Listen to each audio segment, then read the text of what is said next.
Every spring, millions of people kneel down in their gardens and pull them out.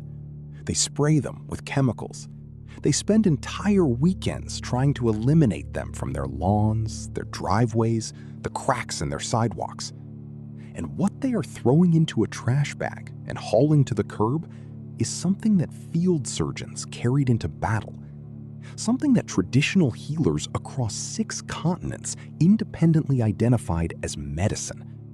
Something that modern pharmaceutical researchers are now examining with increasing urgency as antibiotic resistance becomes one of the most serious medical crises of our time. The irony is almost unbearable. While laboratories around the world race to develop new antimicrobial compounds in the face of bacteria that have learned to defeat every drug we throw at them, the compounds those researchers keep rediscovering already exist. They grow in disturbed soil. They push through asphalt. They appear every single year without being planted, without being watered, without being tended.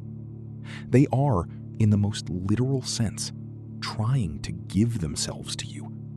And every year, without knowing what you are doing, you pull them out by the root.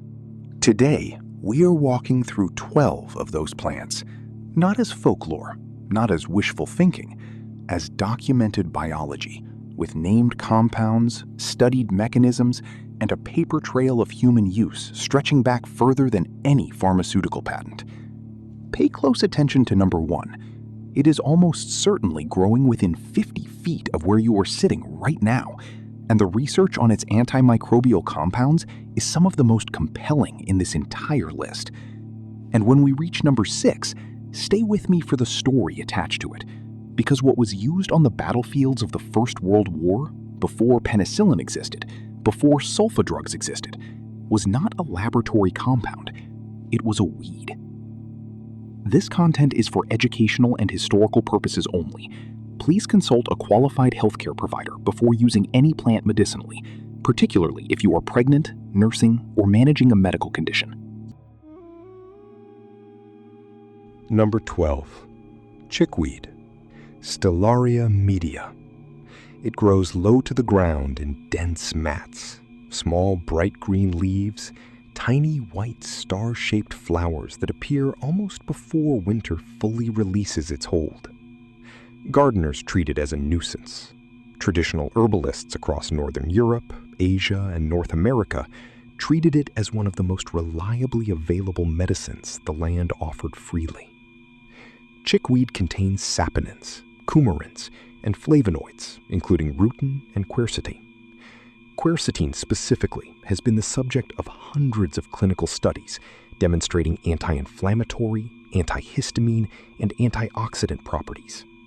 It inhibits the NF-kappa B inflammatory signaling pathway implicated in chronic disease progression and stabilizes mast cells that drive allergic response. European folk medicine used chickweed tea for respiratory inflammation.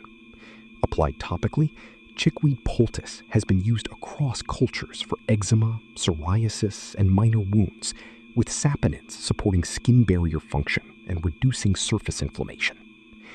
Place a large handful of fresh chickweed in a jar of cold filtered water and leave in the refrigerator overnight. This cold infusion preserves the water-soluble flavonoids without the heat degradation that boiling introduces. Drink 1 cup in the morning. For topical use, mash fresh chickweed into a paste and apply directly to affected skin, covered loosely. Number 11. Purslane, Portulaca oleracea. It grows flat against the ground with thick, succulent leaves and reddish stems. Pull it out, leave a fragment of stem in the soil, and it regrows. That persistence is a form of biological intelligence. Purslane is the richest known plant source of omega-3 fatty acids among leafy greens, and also contains significant concentrations of melatonin at levels researchers describe as nutritionally meaningful. Its antimicrobial properties come primarily from its flavonoid content, particularly quercetin derivatives and portulacoside, alongside alkaloids that laboratory studies have shown to have activity against E. coli and Staphylococcus aureus.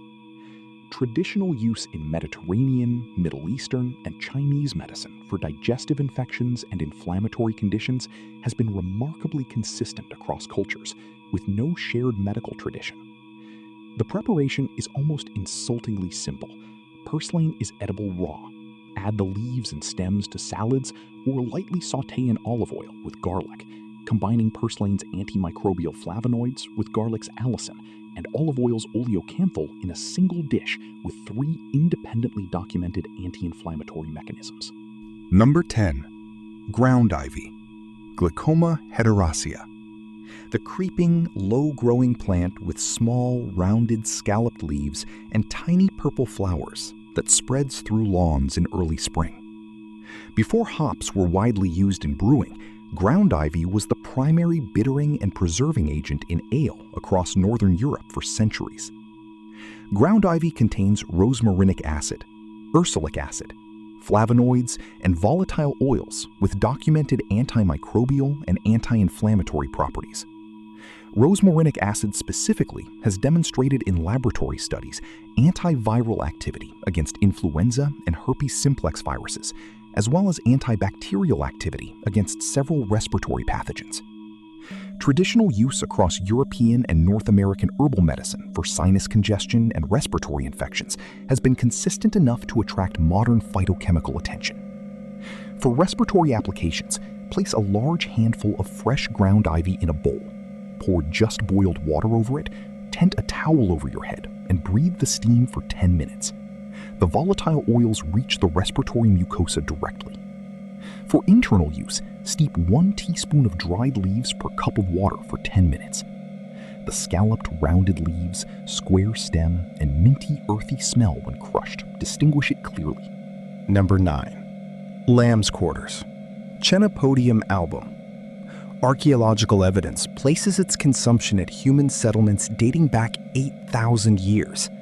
It was eaten by Neolithic European populations before agriculture was fully established. Traditional communities from North America to India to sub-Saharan Africa consumed it as a primary vegetable. Then the modern world decided it was a weed, and the knowledge of what it provided was lost in the West within 2 generations. Lamb's quarters contains more calcium preserving than milk, more iron than spinach, more vitamin C than tomatoes by weight, alongside saponins and flavonoids with documented antimicrobial activity against Staphylococcus aureus, E. coli, and several fungal species. Young leaves can be eaten raw in salads. Older leaves are better lightly steamed or sautéed, developing a mild spinach-like flavor. For medicinal use, steep 1 heaped tablespoon of dried leaves and stems per cup of hot water for 15 minutes.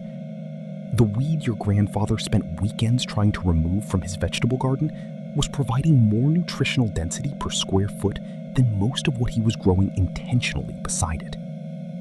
Number 8. Goldenrod, Solidago species. Perhaps the most unfairly maligned plant in North America.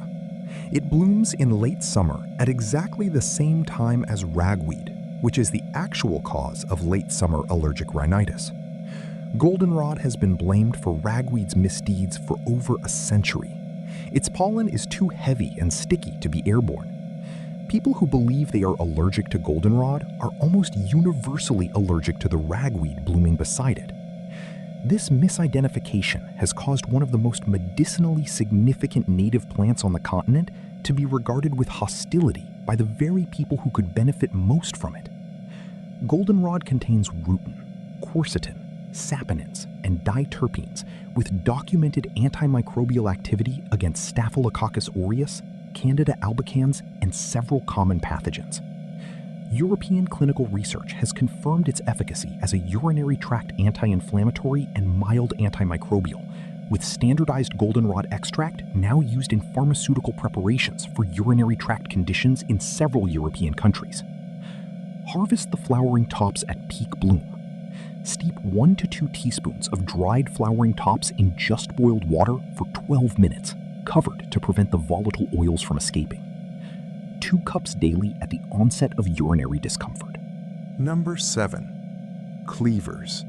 Gallium aparine, the plant that covers your clothing in sticky seed clusters on every overgrown walk. Traditional herbalists across Europe and Asia recorded it as one of the most reliable lymphatic tonics available from wild plants. Cleavers contains iridoids, tannins, flavonoids, and asparuloside with documented anti-inflammatory and mild diuretic properties. Its traditional use as a lymphatic herb is reflected across European, Ayurvedic, and Native American botanical traditions with unusual consistency. The lymphatic system is the body's drainage and immune surveillance network, and plants that support its function are relatively rare in the herbal pharmacopoeia. Gather a handful of fresh cleavers in spring when the plant is young and tender. Blend with a small amount of cold water and press through a fine cloth.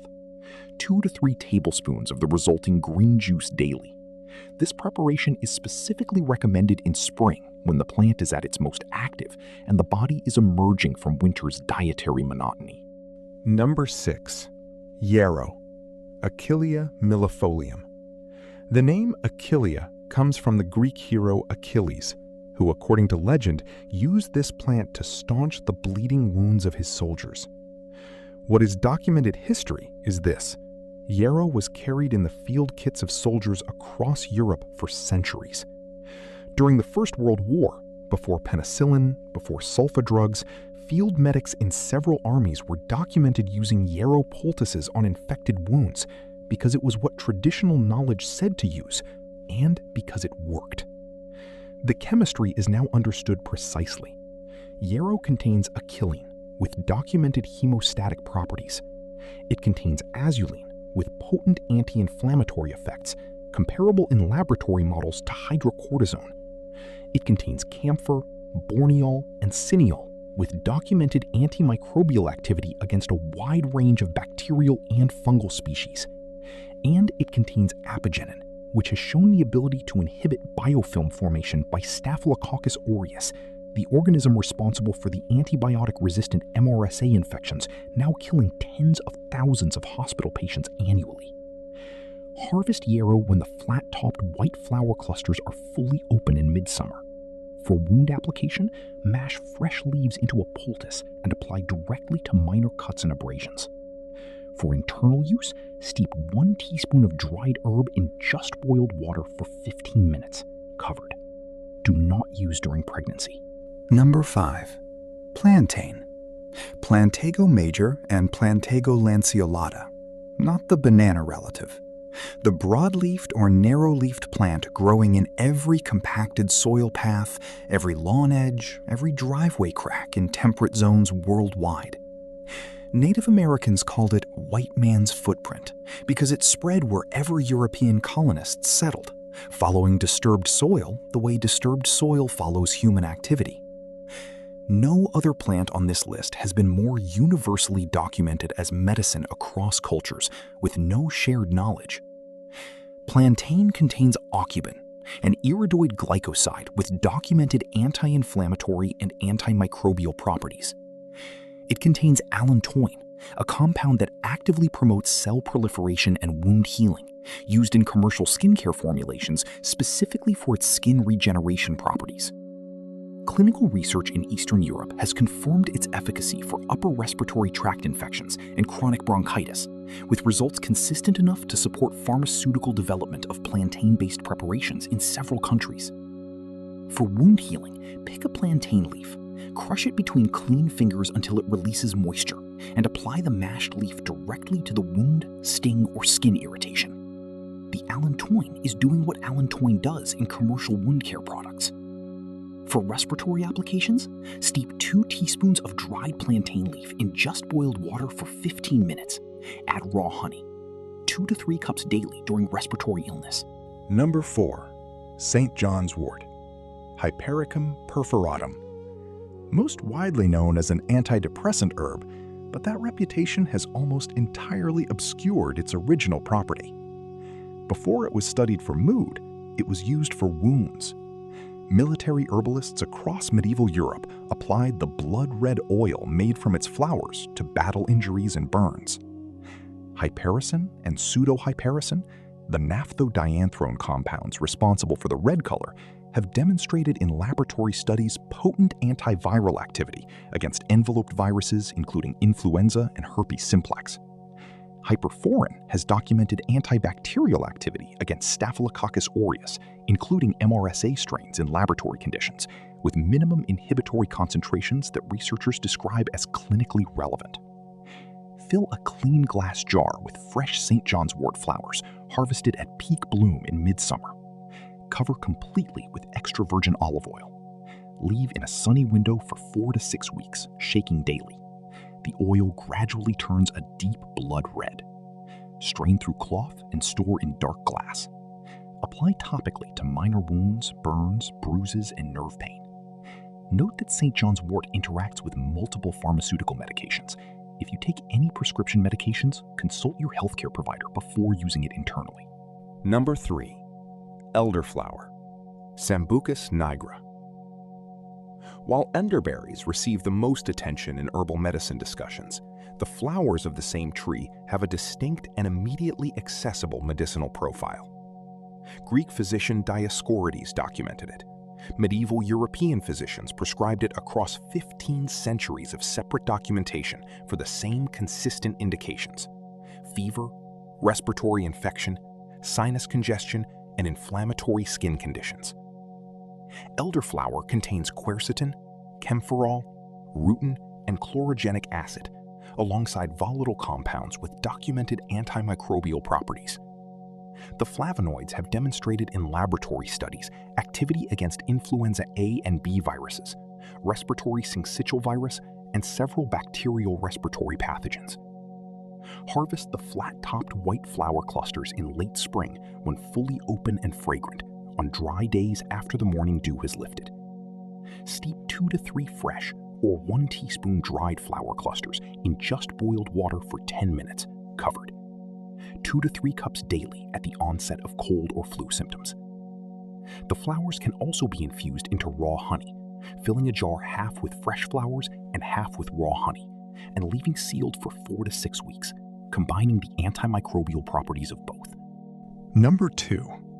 Dandelion, Taraxacum officinale, the most familiar weed on this list, the one whose eradication has been treated as a measure of lawn care success.